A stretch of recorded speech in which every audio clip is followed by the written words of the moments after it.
আরে তোমরা সবাই সামনে আসো জলদি। তুমি সিলেক্ট, এবার তাড়াতাড়ি করে পরবর্তী জন আসো। তুমিও সিলেক্ট, আরে এবার পরবর্তী জন আসো। তুমি বাদ, পরবর্তী জন আসো। আরে তুমি সিলেক্ট, তোমরা সবাই লাইনে দাঁড়িয়ে পড়ো। স্যার স্যার শুনছেন, আমি সৈনিক হতে চাই। আমার স্বপ্ন আমি দেশের সেবা করব। আমি কি একটা সুযোগ পেতে পারি?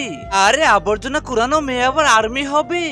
বেশ তো, দিনে দুপুরে স্বপ্ন দেখছে মনে হয়। হা হা হা। আরে তোমরা সবাই চুপ করো, আর তুমি এই দিকে আসো। হ্যাঁ, তুমি উচ্চতায় পাশ করেছো, এবার তুমি পরের টেলিং এর জন্য আসো। ঠিক আছে স্যার, তোমরা আর্মি হওয়া থেকে মাত্র এক ধাপ দূরে আছো, কিন্তু তার আগে এইটা দেখো।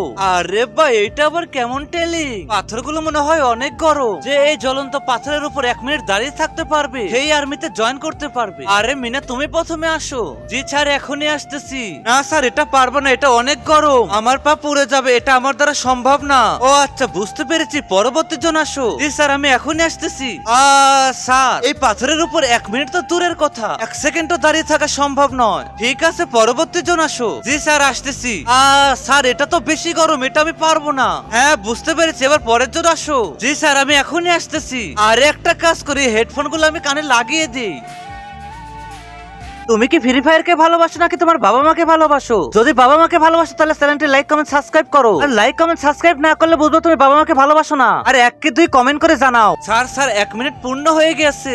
আরে সাবাস, কিন্তু এটা করলে কিভাবে তুমি? স্যার, আমি কানে জাতীয় সঙ্গীত শুনছিলাম, আর সেই সুর আমার মনে দেশপ্রেমের শক্তি জাগিয়েছিল, যার কারণে এই গরম পাথরে আমি দাঁড়িয়ে থাকতে পেরেছি। সাবাস শোভা, তুমি এই আর্মিতে সুযোগ পেয়েছো।